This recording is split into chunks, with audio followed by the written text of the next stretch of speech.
Okay, so just a few minutes ago before we got started, I don't know, why don't you ask instead of me trying to remember, Ed, why don't you, I made a few comments in response to this question Ed had, but I thought we should wait till we all started before we try to give a complete response. Oh, okay. What I asked Nevitt was uh, Kant. I don't want to say wrote. Now I'm sounding like I'm having a stroke. Regularly, will use the term objective in a way that appears that it means the opposite of subjective, but at the same time, I understand that that Kant's very important point is that we simply that even if there is a reality, some kind of empirical reality out there, we simply as human beings cannot know it directly. We can only know it through our senses. So I was confused when he seems to be making a very important point about the limitations of human understanding given our understanding through sense perceptions and our own cognitive abilities. Why would Kant continue to use the word objective in a way that appears to mean something opposite of subjective? What? And Nevitt, you were saying that there's a type of like an empirical subjectivity and a transcendental subjectivity as a beginning of an answer. Yeah, so just as the beginning, what I was uh, saying was that this used to confuse the hell out of me years ago that Kant has these two different types of subjectivity, empirical subjectivity and transcendental subjectivity, and that transcendental subjectivity is actually the ground for objectivity. And that's kind of where I started, but I'll leave it to anyone else. I mean, because it seems like it is a very crucial question. What does he mean by objective, and how is it related to these two different forms of subjectivity? Well, I guess I don't have like a full sort of systematic breakdown here prepared to kind of it's a pretty, you know, I guess just a pretty modest reading of how he says objective from my, you know, read on the text. Is that it's like when Eric says that Kant is an objective realist. He believes like Nevitt, that example you do. This book is objectively, it's really there. It's Water objectively bottle, water bottle. what a water bottle moment. Water bottle, yeah, hey. But anyway, so this objective in that sense, meaning yeah, not subjective, not determined in a way by, let's say, the subjective position of a person, right? There's an objective validity of to something. There's uh, any person or any human understanding, right? Any well, what do I call it? Oh God, no. What do you call me? One of us. What do you call us? An Third? empirical subjectivity. There we go. An empiric. Okay, walking around talking empirical subjectivities, right? Which I know there is a page where he says that empirical subjectivity itself is dispersed and without relation to the identity of the subject itself. And so that complicates me saying empirical subjectivities. But don't bring that up right now. Just that they will, it's necessary to agree on something. It has objective validity. If it's necessary for us to agree on XYZ, per the rules that he's laying out, it has objective validity. And that's just like, and that's not to say that he uses the word objective in a lot of, like Nevitt is saying, and subjective in these sort of multivarious modes that he switches in between, into and out of, without signifying which one he's using at which time. But broadly speaking, just to get this one point out, he is committed to an objective, solid, hard reality that exists in a way that it is not directly impacted or, qualitatively altered by the mind or understandings of a subject. It exists. There's objectively valid things. And that word objective there comes from its undeniability between other subjects, in a sense. It doesn't come from, but that's just a marker of that.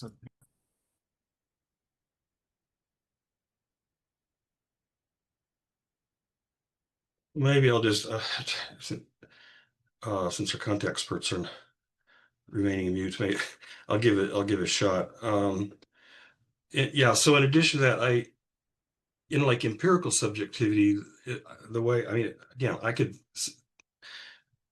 say things that are completely wrong, and then I'm hoping either Eric or Chase will correct me. But I don't know, Chase, you unmuted. Were you getting ready to say something? Yeah, but I'm still trying to figure out the the most basic in-text answer to that question. So if you want to say something for another like few minute or so, I think paragraph 18 is where he says exactly what's going on here with objective. Well, 19 too. I guess I should probably start. Okay. Okay, so this question of objective validity and how that's still grounded in subjectivity, although that's different from this kind of subjective validity, which has to do with the empirical, which okay, so the objective validity, for something to be objective, that's basically this determination of an object according to a concept given by the understanding, and also an intuition that is synthesized by the apperception, transcendental apperception, also of the understanding. So our faculties, understanding, intuition, they give us this objective ground by the fact that they're universal to any thinking being. So we can know something definite, certain, apodictic about the form of objects based off of how the subject universally will cognize them, which is basically the categories and the forms of intuition together. So that's how he's kind of bringing together this the subject in this transcendental sense as grounding objects that are given a certain grounding to them because of the universal nature of these subjective forms, these transcendental forms and concepts and whatnot.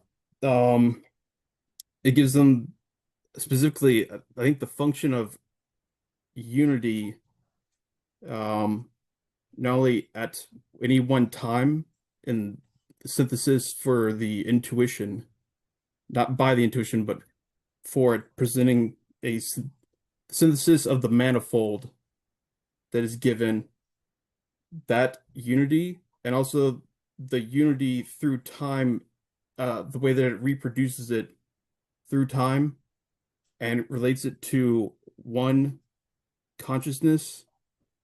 That also is something that you can see there's a kind of objective validity or determination to objects. We understand that they're identical through time, but we can only understand that because the subject does these transcendental maneuvers to synthesize objects through cognize objects through time as identical, so that we can uh, think of them in relation to their past instances and have this kind of continuity through time, and also have this recognition of them as the same thing because of we supply these concepts to them. So it's because objects are kind of formed through the subject's faculties that we can have some kind of objective determinations of things based off of subjective aspects of the transcendental. But yeah, you can't stress enough though that this is that has to be distinguished from that empirical subjectivity, which then that's like, oh, no way, that doesn't do it. That does not. It Yeah. sounds like what you were saying is, and if I'm misunderstanding you, please correct me, that your understanding of Kant's transcendental subjectivity, or his use of objectivity to refer to something connected to transcendental subjectivity, is the idea that however billion number of 7 or 8 billion people that are on the planet, there's not 8 billion different ways that people experience water or understand water. So there seems to be an intersubjectivity that the vast majority of people share, and it's that intersubjectivity that is the basis for us having some kind of agreement over what we are experiencing, acknowledging that it is still subjective, but it's not the subjectivity of one, but it's the subjectivity of millions. Yeah, I think that's for the most part that's right. Kant seems to think though that there's a kind he can like logically determine the form of this transcendental subjectivity. And so there's a kind of, I think that's also what's giving this sort of determination or grounding also to the form of it, is that it's not necessarily that it's just like people agreeing on these things, because that would be like an empirical subjectivity. Oh. So Okay. he thinks that we can have like this certain apodictic logical transcendental logic determination of the form of any object based off the fact that there is a universal structure to the way that the subject cognizes any possible object. So Kant is it's like the analogy from Rousseau, the difference between the will of all and the general will. So Kant's not saying this transcendental subjectivity is adding everybody's subjectivity that happens to agree, but there's something writ large about the human experience, understanding of the universe.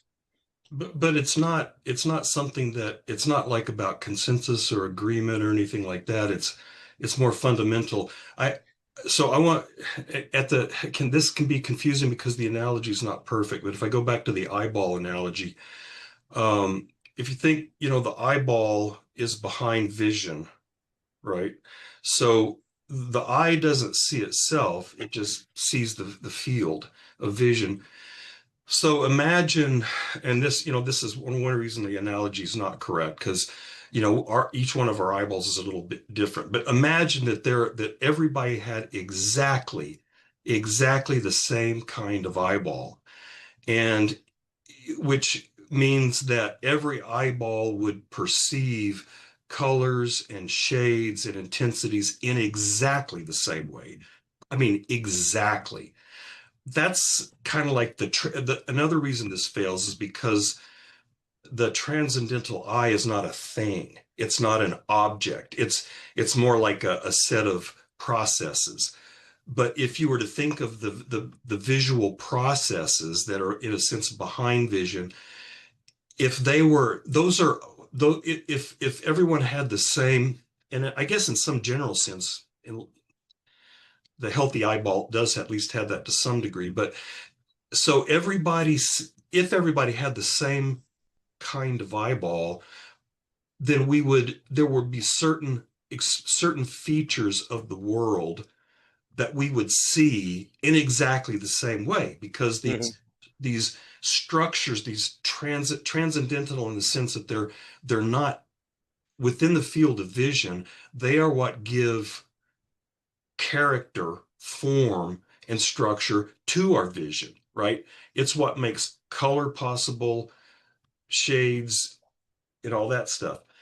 And so the categories of the understanding, the transcendental apperception, and all that are like characteristics of that eyeball, and they're exactly identical for every possible finite, I want to say finite rational agent. So every finite rational being will have that same set of structures. But then if you ask, then what do I see and what do you see? I mean, even if we're looking at the same thing, like if we're sitting on the quad and we're looking at the, some tree or something, well, how I see the tree, my subjective empirical consciousness, and how you see the tree, there's going to be variations. But that's that sort of empirical subjectivity that is the kind of subjectivity that is like the normal way. The reason why I say it's normal subjectivity, it's what people often mean when they say something is subjective. Like your perception of that green and my perception of that green are empirically subjective. I'm going to see it a little bit different than you're going to see it. But what's the contribution of the transcendental subjectivity are fundamental things like, remember the categories: unity, plurality, cause and effect. And so you and I are gonna experience the structure of the world. Right. As Eric has often said, the logical structure of my experience and your experience are identical, like literally identical. And that's the ground of objectivity, the ultimate ground of objectivity. Right. Because I don't have my I mean, in some sense, you could say, well, my transcendental eye has a set of categories and your transcendental eye has a set of categories. But according to Kant, they are absolutely identical. And so, the reason that math and geometry are the same for us is because the forms of intuition, which are not the same as the categories, but the forms of intuition have that a priori transcendental quality such that the mathematics, in a sense, that I extract from my experience and the mathematics that you extract from or that Leibniz and Newton did, they're in a sense pulling that out of that ground of space and time that is the same for all of us. So all Mhm. transcendental features are objective because they're transcendentally subjective because they are our contribution, the contribution of transcendental subjectivity to experience. So they're subjective, not in the sense of like my subjectivity and your subjectivity, but they're subjective in the sense that they are contributions. The form and the structure are contributions of me, of not empirical me, but transcendental I.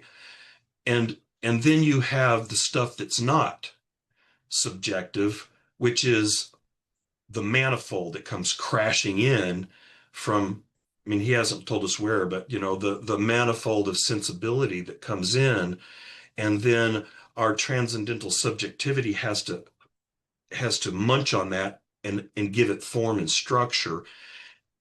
And so that's why, transcendental subjectivity is the ground of objectivity, exactly because every transcendental subjectivity will impose exactly the same form and exactly the same structure on every rational finite being's experience.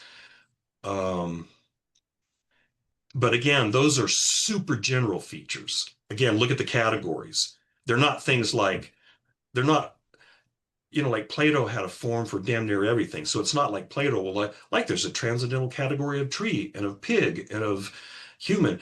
Not for Kant. I mean, the transcendental categories are just these really basic structuring features that make it possible for us to have this kind of empirical experience at all. So I don't know if that helps, but and then then he starts talking about empirical subjectivity, but sometimes he doesn't signal that he's made that shift. And so you're like, oh my God, why?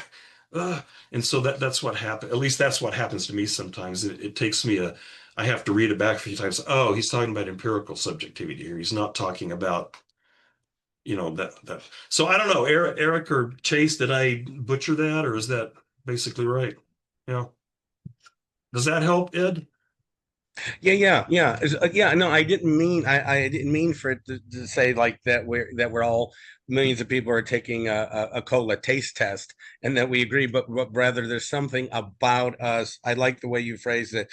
Every rational finite being, is going to, right, independent, even if it's independent of each other. We're all rational finite beings, and so we are going to have these similarities of, I don't know, experience. I hate to use that word, but I don't know what else to use. Yeah, and I got that finite rationality from Eric, because when there's some, like, at least in the grounding for the metaphysics of morals, he claims that that his moral philosophy is legitimate for all rational beings, period, not even just human beings. But here he's saying, no, it's human beings. And I've been, a couple times I've pushed Eric, well, like, how general is that? And at least if I remember right, that's what Eric has said. It's all finite rational minds, something like that. I was going to draw attention to the end of section 19, where I think he makes it pretty explicit about what's going on here, the difference between like an empirical subjectivity and how, contrary to this, our analysis of the synthetic unity of a perception and the categories is going to give us objective validity. So he's talking about judgments. Mm-hmm. And the bottom of page 184 and top of page 185 in the Plur right. translation. Yeah. Only through this reference to original A perception and its necessary unity does this relation among presentations become a judgment, i.e. a relation that is valid objectively and can be distinguished adequately from a relation of the same presentations that would have only subjective validity, e.g. a relation according to laws of association.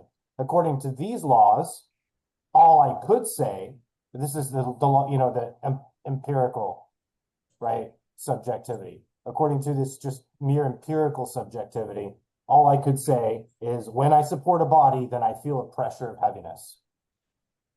But taking account of the synthetic unity of a perception and the categories and how the subject receives presentations into the intuition and then cognizes these presentations as objects through the use of the categories, which constitute objects as objects.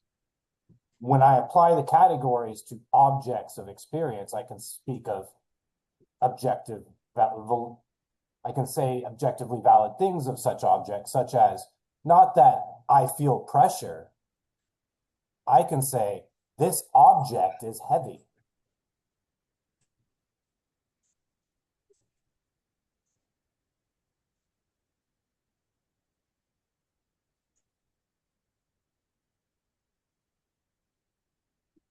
I don't know if that, hopefully that clarifies it a little bit, but it's objectivity in the sense of we're speaking legitimately of objects that are not us. and we're making claims of objects that are not us. Objective knowledge, which we can do because of these operations of the understanding. But and that ties back much earlier to when he was talking about the two foundational ideas of space and time. And in this case, it would be space, right? Because it's objects separate from us. Right. Yeah, insofar as you intuit anything spatially, you're intuiting something outside of yourself, outer sense, something not yourself, an object that is not yourself. But it doesn't become an object until you apply categories. An intuition without categories would be blind. An intuition without categories is what? Blind. It's just a manifold of presentations without any kind of objective reality. It's the categories and the application of the categories which yield objective reality. We're speaking of objects. Yeah, like literally makes things into objects, empirical objects that we can experience.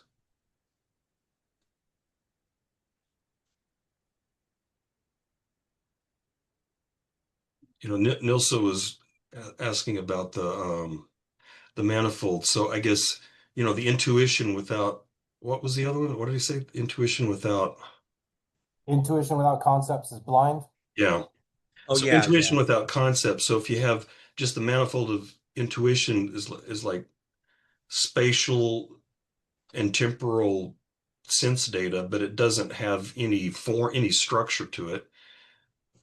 That's not really experience. And then you can have these structural categories, these concepts, but if they don't have anything to work on, any material, I think Kant actually uses that word. If they don't have any material to deal with, you're not going to experience anything. There's just, they're just like these structural features kind of waiting to come into activity.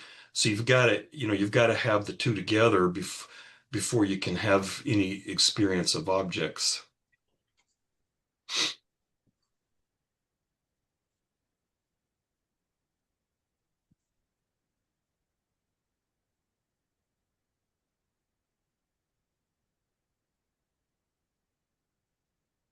I have oh, go ahead. Oh, I've I was talked. going to say that as far as this whole objective aspect in the judgment, I thought what he said about the copula was quite helpful. That the difference between saying the body is heavy. I mean, Eric just read this, but if I carry a body, so the is kind of connecting two things together as a determination of the object, according to categories and synthesized according to the unity of apperception and all that. That's what gives us the ability to make a judgment of an is, and that's this objective judgment, where the subjective would be if I carry a body, I feel a pressure of weight. So you see how there's a kind of individual subjective variation in the other one, where the other one is saying something that it's not about that particular person. Instead, it's saying something about the body that we can know objectively combined in the object. Yeah, so just kind of reiterating points that already made, but yeah. But yeah, Neva, what you were gonna say something? I was going to ask a completely different question. This is on actually it's in the first paragraph of little section 15, so we're almost at the beginning of today's reading. between B130 and 131. Um, so this combination is an act of spontaneity. The power of presentation, this power must be called the understanding in order to distinguish it from sensibility. Hence, all combination is an act of understanding, whether or not we become conscious of such combination, whether it is a combination of the manifold of intuition or the manifold of various concepts, and whether in the case of intuition, it is a combination of sensible or non-sensible intuition. I would assign to this act of understanding the general name synthesis. Where I'm a little confused is I think it was last week we were talking about the role of the imagination in synthesis, and then here, he's saying that the understanding, has the act of the understanding is synthesis. So I'm confused about those two, the relation of are they two different kinds of syntheses, or anyway, I'm just confused about the role of imagination and the understanding and synthesis. I thought the understanding was the unity of apprehension or apperception. Is that correct? Yeah, the understanding is what unifies through its concepts. So yeah, I think he is emphasizing more the role of the understanding as the leading faculty in synthesis. And because of that, he's stressing the ability to unify as kind of that's the key thing. That was also key with when in the first edition, imagination along with the understanding was also synthesizing, which always means a kind of unification. But I think here he's definitely stressing more that the understanding, and then he doesn't really bring up much about the imagination until section 24, which you got right here, where he then goes on to say what is going on with the imagination, and he's got new names for it. The figurative synthesis. So we get to read that next week. For what So is that going to answer my question? Is that what you're saying? Yeah, I can't exactly I read it like a while ago. I can't remember. Basically, if I could remember, I would probably just try to give an account of what he actually says, but I can't really remember. I just remember paying attention to it, be like, oh, here's the imagination. Imagination's come back. All right, let's see what's going on here. And he's still saying that it's this important thing, but he's still also saying, well, the imagination just kind of gets its unity from the unity of apperception and the understanding. That's where This is in the second edition. Yeah. Okay. So in the first edition, the stuff that we read last week, he's talking as if the imagination has the primary, like is primary in this process of synthesis. I think that's somewhat controversial. That's Heidegger's reading.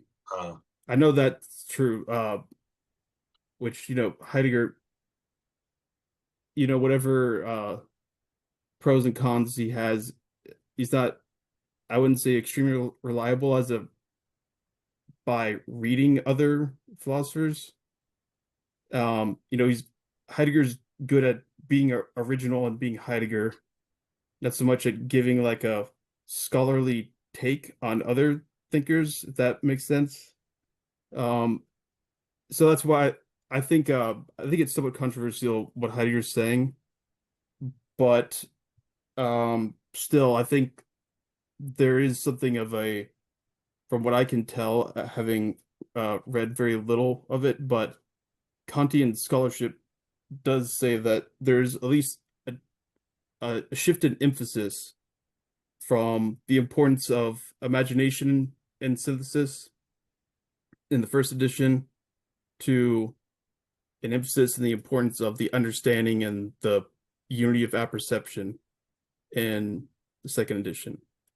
You know, still, I think you can definitely careful attention to the text would show that both are involved indeed in the synthesis in both editions. And yeah. So it seems like to me it's more a change of emphasis probably. Yeah, that's my answer.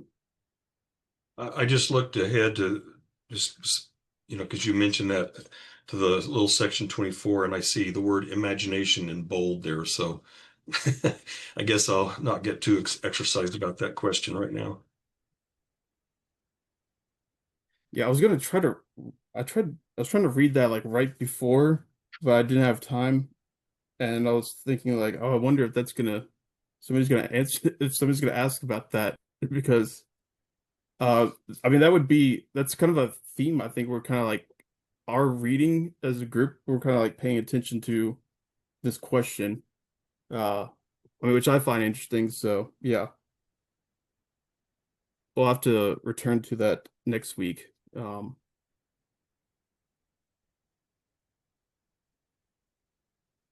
Which doesn't, not to like shut down the talk of the imagination this week or anything. I mean, he keeps doing that. Like that was it a week or two ago where he said, "Yeah, I realize this is really short, and you guys probably don't understand it, but that's okay because I'm going to talk about this more later." Like, ugh. Yeah. Although at least he usually does do that. Yeah. If he says he's gonna do it, like, he's a principled man, it's reliable in that sense. Whereas Heidegger's like, "I'm going to give you a whole nother book." Oh, just kidding. Yeah, yeah. Yeah. Second division or whatever the hell didn't happen. Yeah. Damn Nazi. Yeah, what? Yeah, yeah, I think Alisher calls him the old Nazi. Yeah.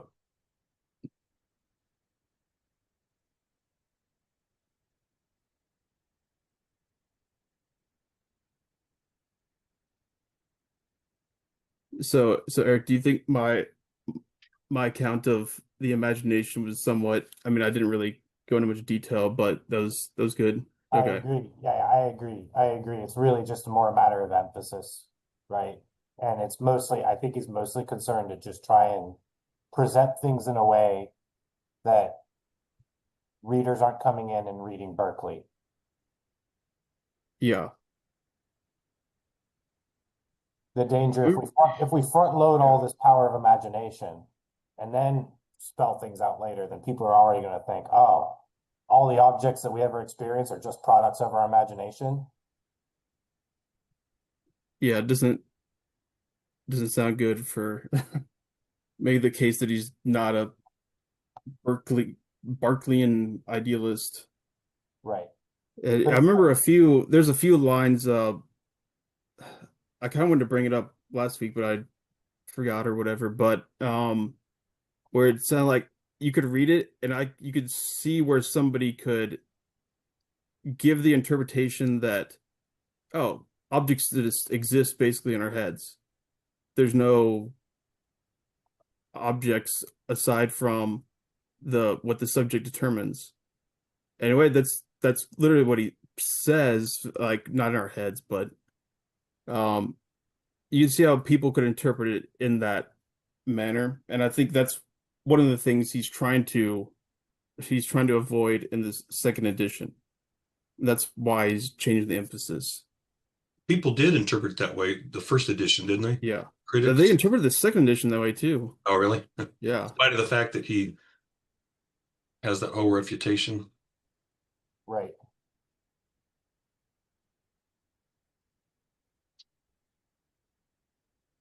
I mean, look at the post-Kantians. They were just like, oh yeah, idealism. Yeah. It's so like one of the things that distinguishing Kant is that he has the object in itself, the thing in itself. I mean, uh, and that's kind of like this block from being able to kind of, say what there is of everything. Everything is mind, and you get full-blown idealism. But it's kind of interesting that the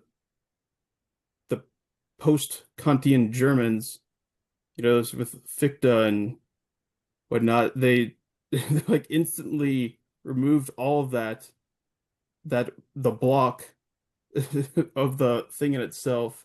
Like, oh yeah, no, screw that. Let's like go full bore, absolute transcendental ego.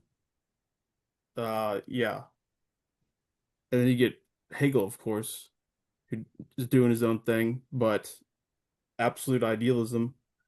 I get the impression that nobody after, or that at least German idealists after Kant, they really hated the thing in itself.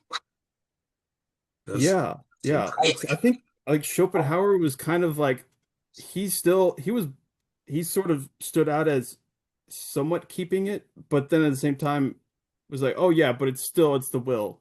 It's the will. So we know what it is, but yeah. I would argue that Hegel keeps it Hmm. and then overcomes it. Hmm. But it has to have its moment.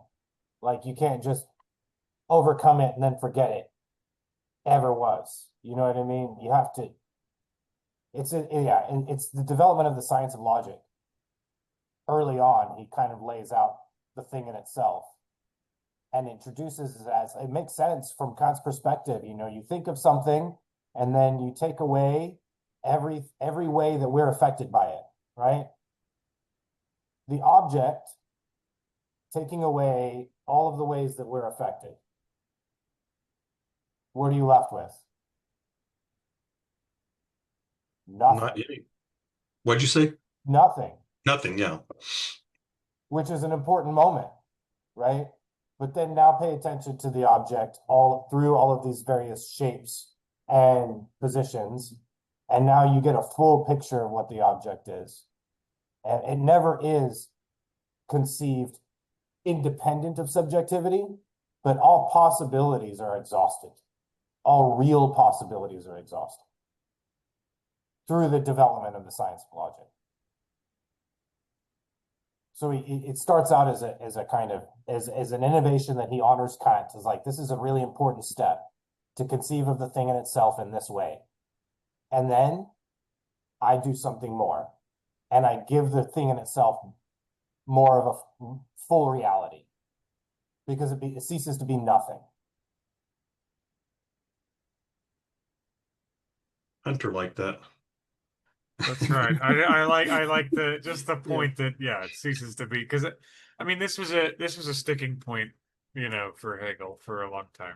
Was and this is where in his youth, I made the joke before, but it's not even I just referencing history. His one of his 10 theses in Latin was the one that I think is important was that contradiction is the realm of truth and non-contradiction is the realm of falsehood. That was a cool one to defend in Latin against one of his faculty members at his university. Wow. But can you imagine if that was what you had to do to get your undergrad, you know what I mean? Like to get your diploma at Texas State Philosophy, you got to debate in Latin. 10 basic theses. One of them was Kant's philosophy resolves into just a pessimism, a sort of pessimistic skepticism, and basically drivel. he called it. He was like he spoke about it.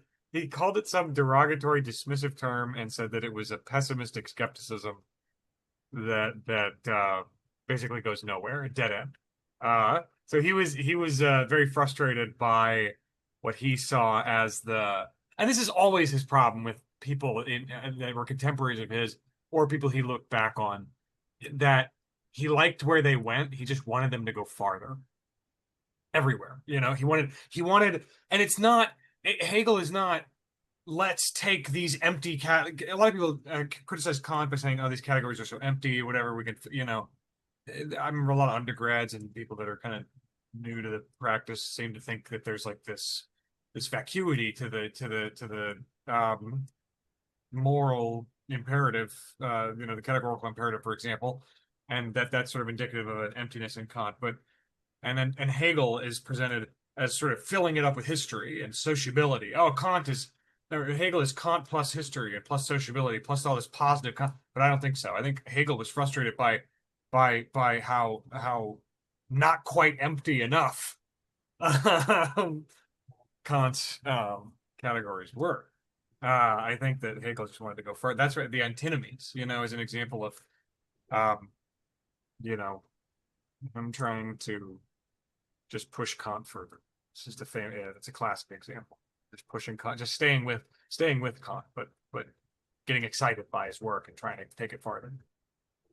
Yeah, I would add my understanding is that Hegel over time got closer to Kant as well. In the dispute, in the difference shift between Fichte and Schelling, right? He starts to indicate that perhaps these puzzles, this difference between Fichte and Schelling and what they've been getting wrong, if you go back to the third critique, then they wouldn't have made these mistakes. So a lot of what Hegel is doing is, I feel like, developing the logic of the third critique retroactively against the first and the second. That could also be described as something something Deleuze does with Kant as well. I've actually heard that described. So difference repetition specifically is his way of rewriting the critique of pure reason through certain moments within the third critique of judgment. So another one of these dare I say similarities, at least coincidental similarities between Hegel and Deleuze. We should erase this from the recording. I should have said that. Apparently, that's not a really hot take. From what I understand, that Deleuze, in many respects, is almost as good a dialectician as Hegel, or as good a dialectician as Hegel. Like, in many respects, he's kind of reprising some Hegelian moves, even if he's going to disagree, like Adorno and others, with the final wrapping of the bow that Hegel achieves at the ends of his system.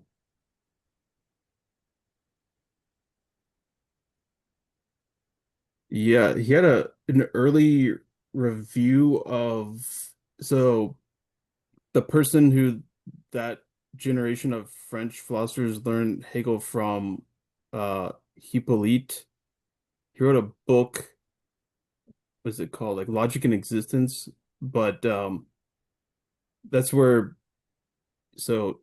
Deleuze, Derrida, Foucault, a few others, they all had Hippolyte as the professor teaching them Hegel, and basically just completely adopted that. And now whenever they talk about Hegel, they're talking about Hippolyte's Hegel.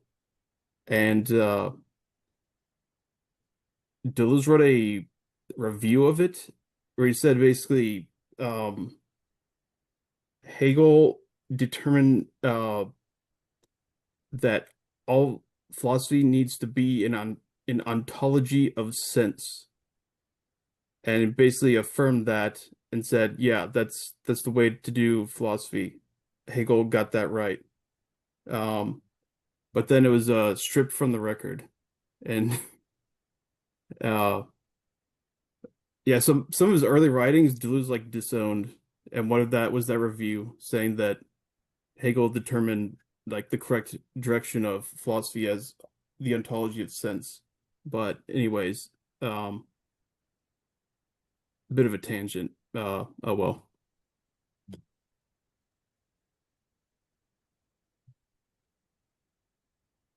So basically, I think we should read Logic of first. sense. uh yeah, we need to read the logic of sense after we read oh God, what's the Hegel book? The Science of Logic. Yeah. Which I do not have because it's like $70. Like who the hell?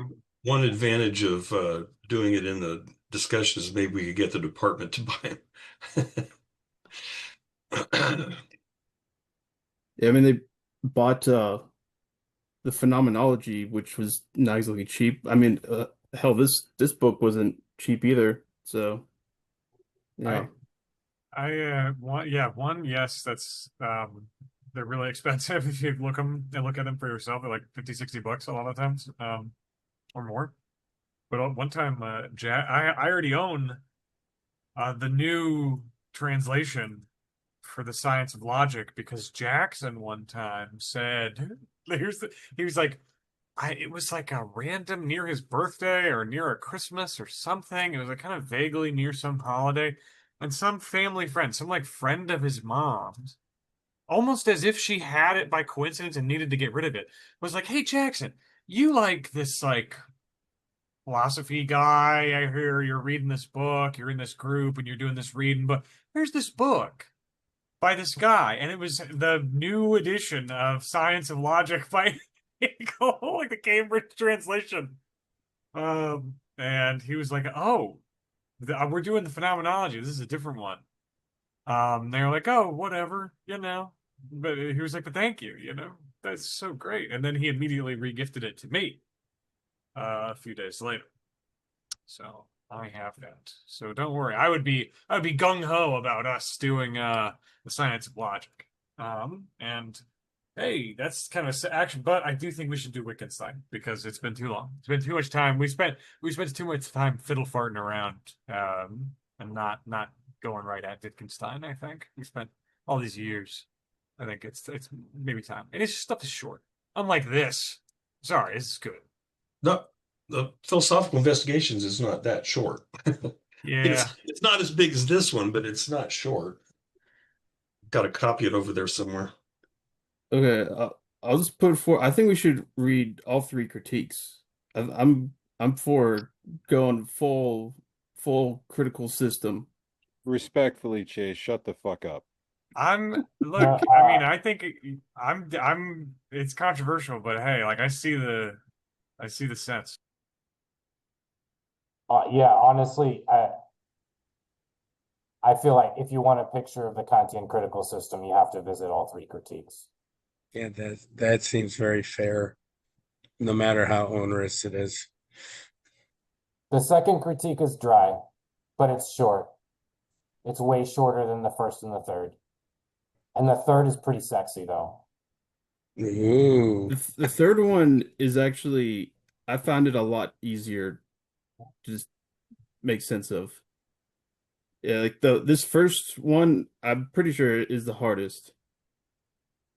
Is this stuff? I mean, on this section today, there's parts where my brain was not coping very well with trying to make sense of this. Maybe part of the reason is I didn't really sleep. Usually that helps with thinking, but oh well.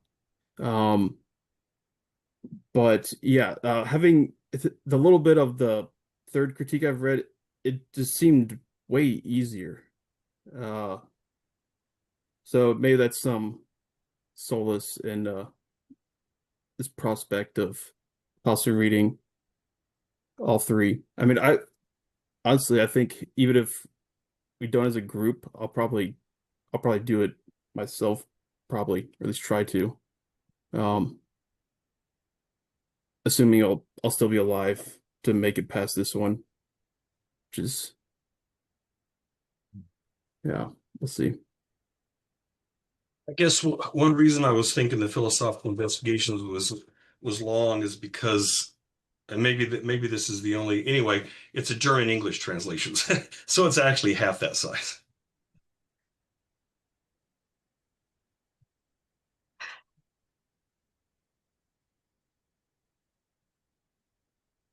I've read absolutely no Wittgenstein ever. He's Yeah. easy to read once you understand that he's talking to himself as if he's five different people. And every few sentences he swaps, and there's no signal of when he's switching. So it's- Oh, that sounds like Naked Lunch, William Burroughs. Yes. Sounds like Faulkner. Oh yeah, yeah.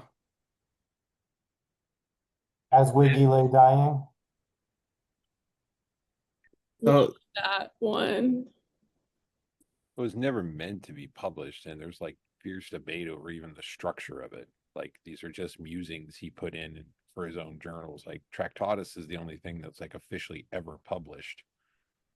Like Anscombe's the only reason we even have most of what we have, and even then, it's like so every little excerpt of PI. It takes a long time to discuss, but it is he's worth reading. Okay, so sorry. Go ahead. If we're just naming books right now, and I know this is probably really different, and I probably don't know how different it is because I'm a noob. I really want to read Simulacra and Simulation by Baudrillard. And if anyone has opinions about that, I would be interested in them because I don't know how people feel about that book, but it's also very short. Baudrillard is interesting. Yeah, I'll tell you a few things about book one. Interesting. Two, I liked when he was like, why would you ever go anywhere other than like Disney World? You know what I mean? Like if you ever had like time on your hands and you had like the money and you were like a, big fat, American resident like myself now, as in my twilight years, I love going to Disney World because I don't want to go home to Europe because well, it's so far away and everybody's mean, it's stale, it smells, it's dirty, and it's big, it's stupid. But in Disneyland, you get nice, clean Switzerland town and France land and Germany. It's just fine. Everybody has to be nice to you. And it's this nice, cushy sort of dream, fantasy of what my home was like, as if I was there and everybody was nice to me. And I love that. It's like, that's way better. Why wouldn't you do that? This is way better than Europe. Yeah. This is great. So that was a big point of his when somebody was like, "What about this simulation simulate? What do you mean? Like hyper real? That's crazy." Well, here's an example. But also, Yeah, Holly Disneyland. Lewis at Texas State, she studied under him. Anyway, that's all. She's leaving, isn't she? He left. She left. Who? Holly Lewis. Yeah. She did virtual classes, and by that I mean with virtual reality goggles. It was awesome. Hyper reality right there. Yeah. Yeah. I like Baudrillard. He's very different from Kant. I'll just say that. He's the like extremely unsystematic, and he exaggerates a lot, but I think he's probably the most prophetic philosopher there probably ever was. Which is not a good thing. But yeah. Yeah, I read it a while ago and I did like it. Although Hunter, it sounds like when you're talking about the Disneyland thing, I think that's his he has I think they're like travel logs or like a memoirs of his trip to America. I think that's where he talks about going to Disney World or Disneyland or whatever it is. Um, that sounds like a fun read.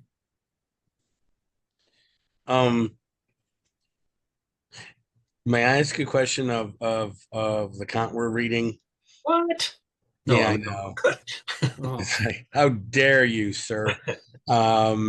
It's earlier in our reading for today, this week. It's the Plural edition, section 2, and number 15, but it's the next page at the bottom of page 176. There's the last paragraph of that section before section 16. And it seemed very important, but I wasn't understanding it. It starts out with the sentence, but the concept of combination carries with it, besides the concept of the manifold, people were discussing the manifold in the chat, the manifold and its synthesis, also the concept of the manifold's unity. And I think one of you or more than one of you mentioned unity, combination, unity, period. Combination is presentation of the synthetic unity of the manifold, hence, and then the rest of the paragraph. And I was just like, okay, I don't know what you're saying.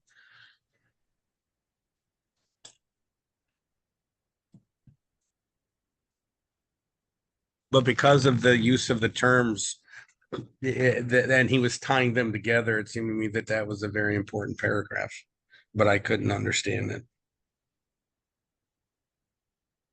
I didn't understand it, I should say. Not I couldn't. So I was looking back at the chat when Nilsa asked about the manifold, and Tori said, I think it's the disorganized sense data that we haven't sorted yet, all smashed together. So I think of if you just think about, you can't really, I don't know, you can't really experience it. So it's abstract, but if you think about what sense data would be, like if I was to look at the world and I didn't, if I didn't have the categories of the understanding and operations, in operation, presumably what I would experience was just a bunch of shifting colors and shapes. There would be no unity there. It would just be, roughly shit happening, and not even that. It would just be, and so in order, and also it wouldn't, it's hard to imagine, but I wouldn't, without this unity, I wouldn't experience it as my experience. There would just be this sort of just disorganized stuff, and it wouldn't be organized by the categories, and it wouldn't even be unified in the sense of it being me experiencing it as my experience. There would just be stuff going on. And so I don't know if that helps, but I just like to imagine the counter, the what experience would be, which again, I don't think we really can, but what experience would be lacking this unity that can synthesize the manifold. So, it's got to provide some coherence and some structure to this disorganized, as Tori put it, sort of smashed together, sensory goo. I don't know if I don't know. Anyone has anything better way to put it? Or maybe does that even get close to answering a question? Can I just add Go for it. one smaller detail? Not even this is going to be so worthless, but just that it is a big smashed up pile of senseless goo. But also, well, first off, not senseless in the sense of sensory, but unintelligible goo. Yeah. But there is a minimal level by which it has been synthesized, unified. Like, just to emphasize this thing that never, just in what you said, just exactly in what you said, but just to emphasize that a manifold is sensory goobity gob after the first tweak, the first act of synthesizing, the very first blush at the synthesizing of it. And it's just the very bare minimum of the synthesizing action, into at the very least, it's all goobity gob, but it's one big pile of like overwhelming. It's like in the 2001: A Space Odyssey. The guy's when he touches the monolith and he's turned into a space baby and stuff at the end, and he's all flying through the space, like through the light tunnel. He's totally freaking out, right? And like it doesn't make any sense, right? While he's in there. But at the very bare minimum, he knows he would probably think this is one hell of an experience, or this is one weird monolith I touched, or this is a one thing. You know what I mean? Just that's it. You know? Yeah. So Kant is trying to get at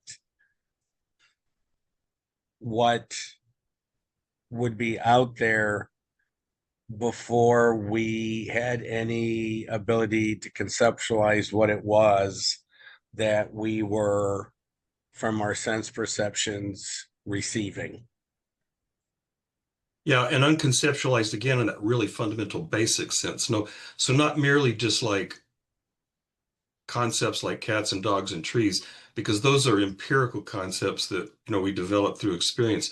But those really basic forms like substance, unity, plurality, cause and effect, it would lack those. And so you can imagine that what would experience be, for example, with no, and sometimes when we read Hume, I ask students to try to imagine this. What would your experience right now be if you literally had absolutely zero grasp of cause and effect, none at all? And it would just be, I mean, it would be just chaos, because you wouldn't, they say things like, well, you wouldn't know that you shouldn't touch the fire. You wouldn't know that you shouldn't jump off the cliff. But it's more fundamental than that. None of that stuff would make any sense at all. It would just be chaos. So without those really fundamental structuring principles, just the manifold, the passive, or the passive part, the part that crashes into us, it would just be like Hunter said, unintelligible sensory chaos. Go ahead. No, I mean, okay. I don't know if this is a good metaphor, but I like using metaphors. But I thought of this in terms of like programming terms of like just raw gRPC data or protobuf. But I guess if I was going to try to manifest this in like some form of like computer term, like for me, manifold of would be something of just like raw binary, and then you would have like the synthesis would be like some type of operating system or like Linux kernel, and then like the categories would be something like the file system or memory management, and then like the result the would be some form of like an application running in the program. I mean, I guess you could think of it like it's just what's another one, I guess, like what's a good metaphor for it, I guess, like I guess just like how we interpret music, maybe like a just a jumble of notes would be the manifold, just raw sensory data, and then the categories would be like harmony, and then the unity of a perception would be us listening to the music and saying, hey, this is a song I like. No, I mean, I can understand someone hearing notes and not recognizing that they constitute a song that they know, but for some reason can't hear it, and all of a sudden, in like a second, it's like, oh, I know that song. I was thinking it more visually as a visual metaphor of people who are blind from birth and then through an operation have eyesight. Even though there's not anything physically wrong with them, if they can't get a conceptual handle on what they are now seeing, they go blind again, because it is what we can differentiate in terms of objects. The clothes we're wearing is not our bodies, and especially if there's movement, a substantial movement, automobiles moving, a mess of people walking on campus. It's for them, it's like a motion picture of a Jackson Pollock painting. It's just all this color and and movement, that doesn't make any sense whatsoever unless they can get a conceptual handle on it. And then it's like, okay, now I can just differentiate things from other things, and then they stay sighted. But if they can't do that, they literally will go blind again. Without concepts, their intuitions remain blind. Mm-hmm. Yeah. And what was the second half of that? Intuition without concepts is blind. Is blind. And what was the second half? Concepts without intuition are empty.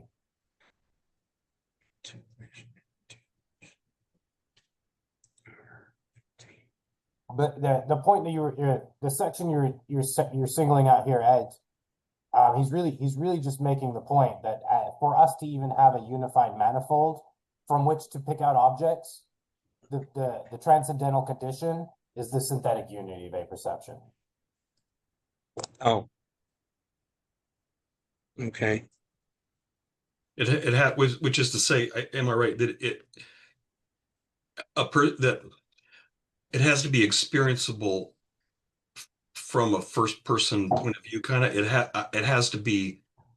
I have to be having an experience, even if it was an unformed manifold. It's still going to be, in order for it to be experienced as a manifold, it has to be experienced from that vantage point. That's right. Like Your I am listening to a song, right? Yeah. I mean, in order to put the notes together and recognize that that's even a song, you have to be the same. The same person that hears the initial notes and the same person that hears the successive notes. You have to be the same kind of enduring observer in order to put them together and say, oh, we have a melody, we have a harmony. What would Kant say, when you have a kind of experience where, for example, I mean, I think it's fairly common where, someone's listening to music or having some, they're in this flow state or something, and they kind of lose a real strong sense of self, that they kind of, so what's happening there? I mean, there's still, anyway, go ahead. Yeah, that might be approaching the experience of beauty or the sublime. And so what happens? I guess transcendental apperception, it is still active there, correct? It is, but yeah, that's right. But in these conditions, under observing beauty or some encounter with the sublime, there's a kind of disorientation, right, where you kind of get lost in the thing. Yeah, what I'm tempted to say is that maybe the empirical eye begins to fade or disintegrate or something like that, but that doesn't mean the transcendental eye is not. It would still have to be in place. Yeah, that's right. It still has to be there in order to recognize this beautiful experience or this sublime experience. But he does describe it as a kind of space wherein our sense of self, our empirical sense of self, kind of evaporates. Really? He says that? Well, not the term evaporate as such, but we become engrossed, by the beauty of the artwork, or we become lost in the power of the sublime, right? That's cool. Well, actually, I also, if I can add on to this, I didn't think this would come up. I just thought this was a cool thing I kind of underlined today. But in today's reading, he says something that kind of can like leave open the door to stuff like those sorts of experiences precisely. When he said on it's like B133 to 134 in this paragraph, for the empirical consciousness that accompanies different representations is by itself dispersed and without relation to the identity of the subject. The latter relation, therefore, does not yet come about by my accompanying each representation with consciousness, but rather by my adding one representation to the other and being conscious of their synthesis. He goes on. I kind of zoomed in on that phrase. Empirical consciousness that accompanies different representations is dispersed and without relation to the identity of the subject. And I wanted to know what you guys made of that, because when I read it, It just seems like it's sort of a first statement of the structure of like a sort of contingent empirical personality, and just a statement of like the malleability and mutability and you know the dispersed character of it, and the fact that it does not it's without relation to the identity of the subject. That's interesting, and it seems like something that gives somebody like Lacan kind of ammunition later on when he's reading this first critique. It's Deleuze did the third critique and kind of did the thing sort of like Hegel, but Kant just took a lot from the first critique and just tried to like turn it into ammunition to weaponize into quippy things to say during his seminars to impress people. He was a, he was a bad sport. But yeah, I could see he took a lot from this book. Like this book, it was like, oh yeah, this was probably one of them. Yeah, so I like that line a lot too, and definitely stood out. Um, I think what Kant is doing is basically just agreeing with Hume. Wow, took me a little while to think of that. Yeah, he's agreeing with Hume about the nature of experience in relation to identity or the self, which is that experience does not carry a sense impression of the self.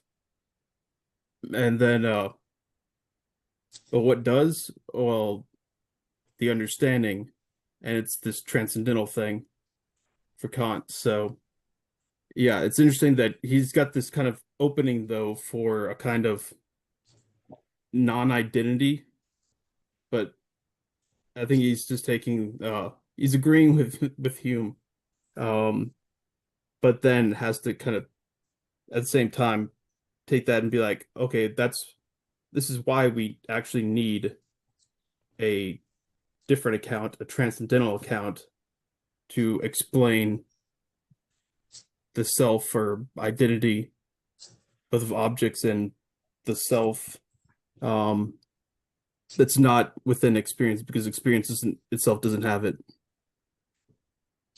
which is still quite interesting. It's like one of those things that I don't know if Kant really understood all the implications of what was going on there. Maybe he did, and I don't. So yeah.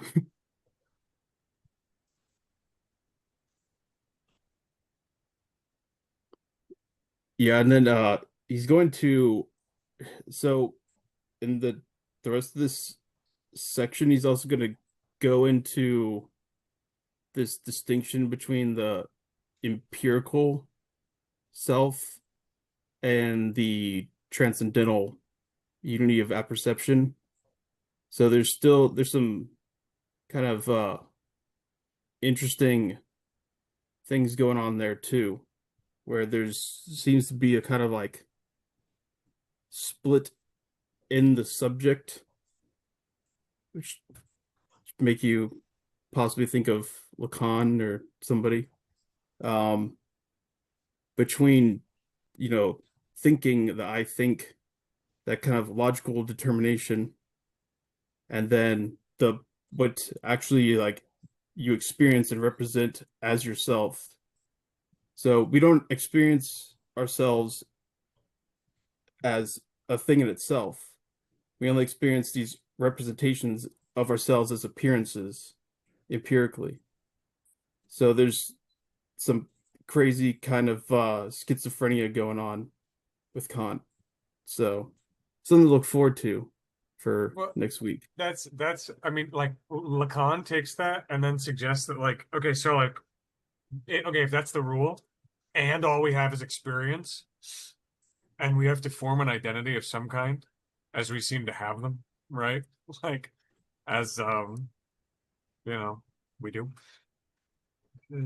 he is like, okay, well, what is that? He says he takes that and runs with it to say these kind of bold, like psychoanalytic definitions that he throws out during his seminars. Like identity is to identify with a decentered point, and things like that. He would say it like that too. You know what I mean? Like he would be like, and they would let it hang. But just to say that, like, it's with something out there, something over there is the whatever it is that you consider yourself, identity, the closest possible secret part of yourself, that's over there. In a sense, it's an object. It's something you've, you know, uh, taken in from outside of yourself. And like you said, the divided subject. There's I think there's a lot of ways that this gets sort of exploited, or mined for argumentation later, by like critics and commentators. But I don't know what kind of translation he was reading. Kant. I don't know actually who he was getting his story from, but I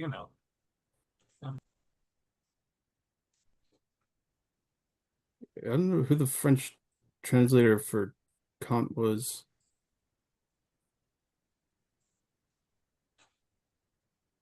I imagine all the best French thinkers were reading it in the original German anyway.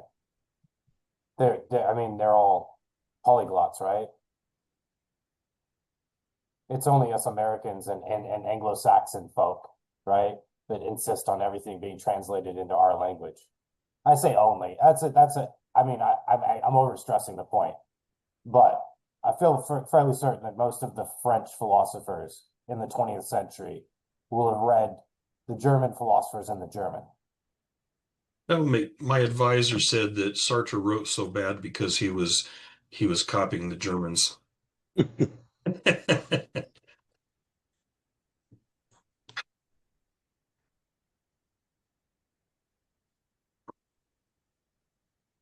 This is maybe, I mean, this is kind of another digression, but one of the things I've wondered about is I've not read any of this literature, but I've heard that there's literature on how some cultures experience the self in significantly different ways, and so we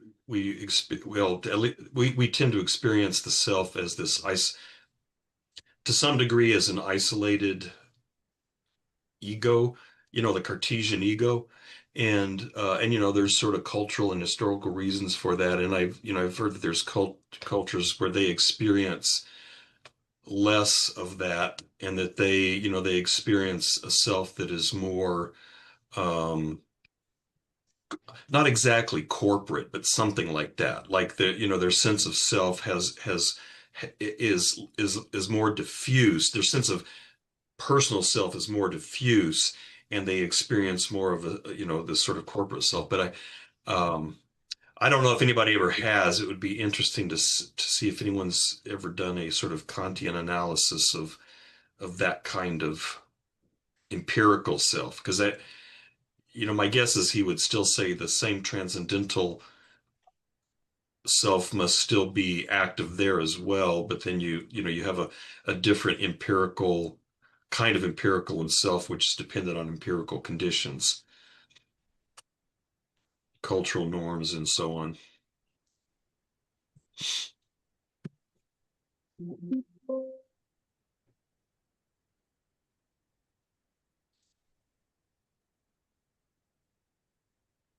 Nevitt, were you saying earlier, and I'm 8 pages behind, so disclaimer, may have missed something. But Nevitt, were you saying earlier that he thinks that how do I say this? Our original apperception, or whatever part of us that is identical in every person? I'm sort of looking at Eric's face, but yeah, I think yes. Because like with that eye illustration, if I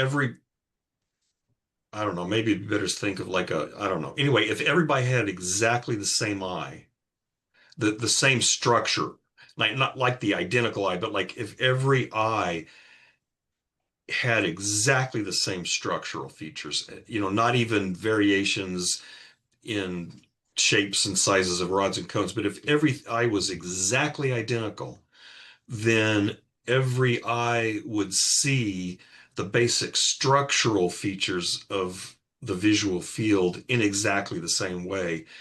And I'm using that as an analogy for, the transcendental structures. And then I guess in terms of a perception, it would be kind of like, and again, the analogy is not really great because the transcendental eye is not a thing. It's not an object. It's more like a set of processes. But nevertheless, in the analogy, it is that one entity that is having this visual field, and that is therefore creating a unified visual field for this subject, as it were. And so that's what I was saying, that in the analogy, everyone would have exactly the same structured eye, and so therefore the the categories of the understanding, which are this, the structures of the eye in the analogy, are identical, and also the mode of transcendental apperception, which is the unity of the eye, as it were, would also be the same for every person. So yeah, so that those trans, and again, I think that's why, when Eric and Chase have been saying that objectivity is grounded in subjectivity. It's grounded in that transcendental subjectivity, exactly because all those features of the I are exactly identical. And so that's why, like one, the old, a conventional account of objectivity, which a lot of people still buy today, is the reason that we experience the world in fundamentally the same way is because there is an objective world out there, independent of us, that is what it is, regardless of, if you remove all the human subjects in the world, if you remove all the consciousnesses, that's the objective world. It is what it is because it is completely independent of us. But Kant flips that around and says, no, the ground of objectivity are these transcendental features that generate or provide the same structuring features for every finite rational consciousness. So that's kind of the, part of that Copernican shift. The ground of objectivity, instead of being out there somewhere beyond our consciousness, it's in a sense back there behind our conscious, behind empirical consciousness, in a sense. And that would be what makes it idealism. Yeah, that's transcendental idealism. That's what makes it idealism. But like Chase was saying, it's a little tricky because Kant calls himself an empirical realist. And I used to think he was just playing with words until till Eric beat me over the head for a semester. So, but he would say, this is a real book. It's not, so like if you think about Descartes would say, I have a non-material soul. What I'm experiencing right now is in my mind. It's in my empirical mind. And this is an idea in my mind for Descartes. And out there in the world somewhere, there is a book. And this is a mental copy of the physical thing in the world. So this isn't the real book. This is just a picture in my mind. The real book is out there. But for Kant, there is no out there. I mean, the things in them, and this is, I see this in students all the time. I guess because this is just a weird way of thinking. Things in themselves are not the real world. It's not like the world of things in itself is where the real book is, and then this is an idea in my mind, like Descartes. That's not the case. The thing in itself is just this boundary condition beyond which I can't penetrate through my experience of the object to whatever, like Eric said, if you take this thing and you stripped away all of all the properties that I can experience, what would you have? Well, you'd have the thing in itself, but that's essentially nothing. I mean, it's an, as he would say sometimes, an I know not what. And so the book, this is the real book. There isn't any other book other than this book. So it's empirical realism, meaning that it is the real book. Because what, what else could have the word real behind it? I mean, the thing in itself it's inexperienceable. You can talk about it, but you can't really make sense of it, and so whatever that is, it's just that which we can talk about as the empirical book stripped of its empirical properties. But it's just not it's not really a comprehensible kind of, it's not a thing. It's not, I mean, even spot, he calls it, the thing in itself, but what else is he going to call it? I mean, the word thing really applies to here, but what other words is he going to use? Because it's that problem where you start trying to talk about things that are outside possible experience, you can only use words that we use inside experience, but you're necessarily torturing the language when you do that. And so thing in itself, it's really an abuse of the language. But what else are you going to say? I mean, that's all we have is words that we use in experience. So anyway, I'm sorry for that little sermon, but I keep getting that from students. They're like, well, the things in themselves are the real things. No, they're not. This is the real thing. In one sense of real. It, But okay, so to push back a little, um so I think what you said is right for the first critique and for the speculative interest of reason, or determining knowledge, basically. So we don't have knowledge of the thing in itself or the noumenal. But in the second critique, essentially the moral law gives content to the noumenal. So we actually can not know in the technical sense the noumena, but we can basically posit what it is through the moral law, and its postulates. So we can give, I'm not sure if I'm using the right language, but a determination of a objective reality to the noumenal, through these postulates of practical reason. but like you said, that they don't constitute knowledge, right? Right. Yeah. Yeah, We don't know. It's, yeah. you have to grasp the difference between theoretical reason in the first critique and then practical reason in the second critique. And then Yeah, when it's the third critique, which tries to help us understand how these are two different modes of reason, but they can be related. Which is why I keep saying, like, if you really want to understand the project, you really need to visit the three critiques. yeah, so that reminds me of one thing that I was thinking about while reading this section. I mean, I've thought about this before, but anyways, so Kant is setting up, he's giving an account of ultimately the self in, some way. And it's a self that is identical and simple in the sense that it does not have anything manifold in it. So he's establishing this kind of transcendental ground to the self. And I wonder if he really wants to set this up. I wonder if is this kind of the same self that is involved with the postulate of practical reason, that you have basically an immortal soul. Is there any connection between those, or no? Because it seems like I can see where you'd be like, okay, yeah, well, a postulate of practical reason is that we need to have essentially immortality, personal, not sure if personal is the right word. Let's go with it. Maybe it's wrong. Personal immortality of the soul, an identical soul.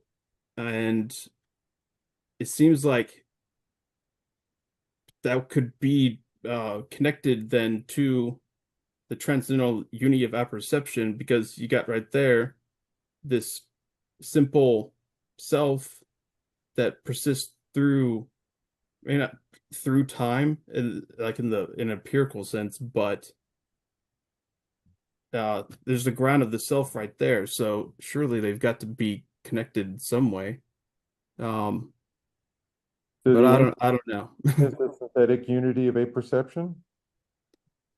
Yeah, so I'm wondering if he's kind of if he's cheating somewhat in that he's using the first critique still to set up then eventually becomes the postulates of practical reason. I don't know because I've only read a little bit of the second critique. But You don't what, Chase? You only read a little bit of the sec. What? yeah, yeah. But I read enough of it to when there's that debate with what was the guy's name? Like Chris or something in the Discord about reality for Kant. Uh I I looked into kind of what, so I was like, wait, I thought Kant says that there's there is a reality to the noumenal. It's not completely indeterminate. That's only for knowledge, like basically what I was just saying. So I looked it up, and yeah, Kant says there's a objective reality to the determinations of the moral law, and goes on like it says like, yeah, that's the noumenal objective reality, supersensory. So in the first critique, you've got this objective reality that is basically, what we can have a possible cognition of, which is, intuition, concept. There you go. Determination of empirical experience. There we can have, cognition and knowledge of that. But then in the second critique, there's an opening there for the numeral thing in itself to get content to it. So that's how we know that freedom is nominally real, but empirically, it's no. So empirically, things follow laws, causal laws, Newtonian mechanics, whatnot. But nominally, we have to postulate that we're free. Okay, I feel like I'm just ranting, so I'm just gonna just stop. I didn't think you were ranting. No, I mean, if that was a rant, it was a quiet rant. Yeah, I that's feel good. like I'm starting to speak more Kant. I don't know if that should scare me or not. Probably should. Yeah, probably. Yeah. Yeah, he's very careful in the second critique to make sure that we're not taking conclusions from the first critique and the second critique and finding a contradiction. Yeah, Eric, and correct me again if I'm wrong, but I remember presenting this second critique relative to the first by saying that the first critique leaves open certain possibilities. It doesn't foreclose those possibilities, but neither does it. I mean, it doesn't say this is, or there's a lot of metaphysical stuff. It just says, I can't talk about that.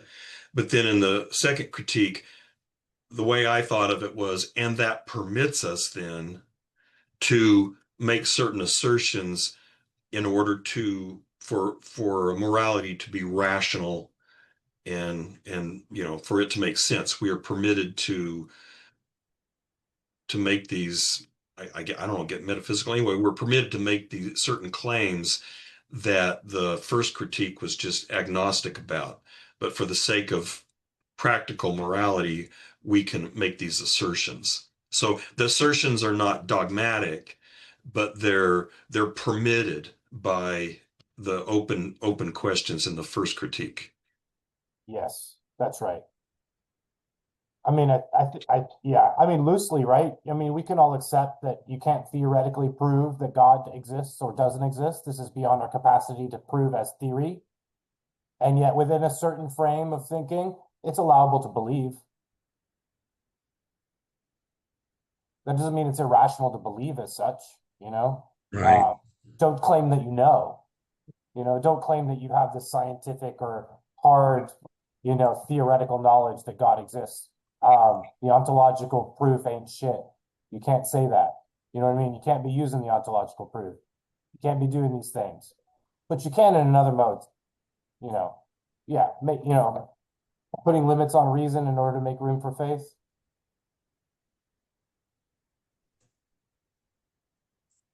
What was the Notre Dame philosopher, Christian philosopher, who wrote the book about the ontological argument? Aquinas, the ox? No. I mean, like, I think he's still alive. What's that? Plantinga? Planting it, yeah. I wonder what he said about. I mean, I'm sure he said he responded to Kant's critique of that argument, but I've not read his book, so I don't know. I mean, apparently Planting is a pretty sharp guy, so it'd be interesting to see what he says about that. I saw something on Twitter that there's some person, I think his name is like Rational Faith or something like that, and he was saying that it had some clickbait title. There's something like atheists are mentally defective according to Plantinga or whatever his name is. And I listened to it, and it was just the most uh transparent use of begging the question I've ever seen in my life. It was like according to the way that Plantinga sees cognition as necessarily has knowledge of inherent innate knowledge of God, people that don't, atheists, are therefore mentally defective. And then that was it. And yeah. Thanks to Ray Rodriguez for sending me that, and pretty sure it killed a few brain cells, but yeah. I'm sure Plantain hopefully has something better than that. It was just like, okay, yeah. Tori, Yeah. am I wrong? I thought I heard that Planting is fairly well respected in analytic circles. Is that true? Yeah, he's pretty well respected. I definitely had to read him for both like epistemology courses and also for philosophy of religion. So he's pretty well known. Yeah, I mean, I thought my impression I got he's not regarded as a crackpot. He's regarded as a pretty rigorous analytic philosopher. But I have no idea what he says about Kant's refutation of the ontological argument.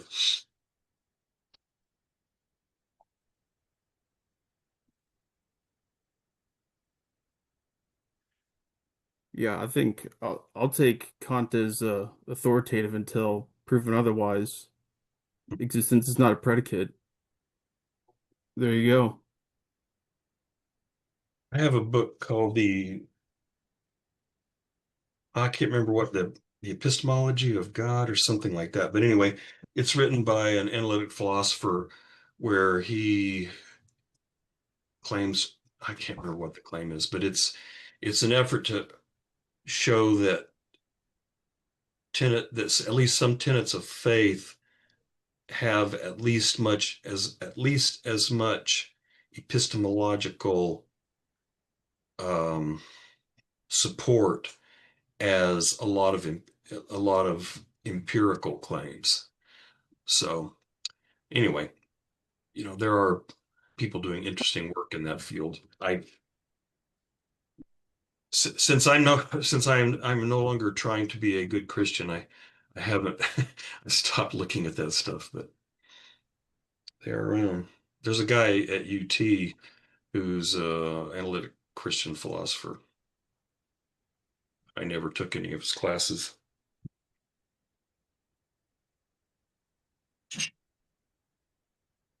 I can't do anymore. I'm backing out. I'm done. My brain is full. Done. Yeah, I can kind of feel stuff kind of dripping out the side of my ear. Kind of like curds. Yeah, kind of like Hey, curds. hey, Ed. Well, good run. Yeah. You guys who aren't in the Don Quixote discussion have no idea what we're talking about. Ah, The in crowd. Oh, I'm so tired. No, Hunter, you. okay. Any last questions? Oh, I see a cat head. Any last questions or comments or anything? Okay. No, thank you all. Appreciate you. See you guys next week. Bye. Bye bye.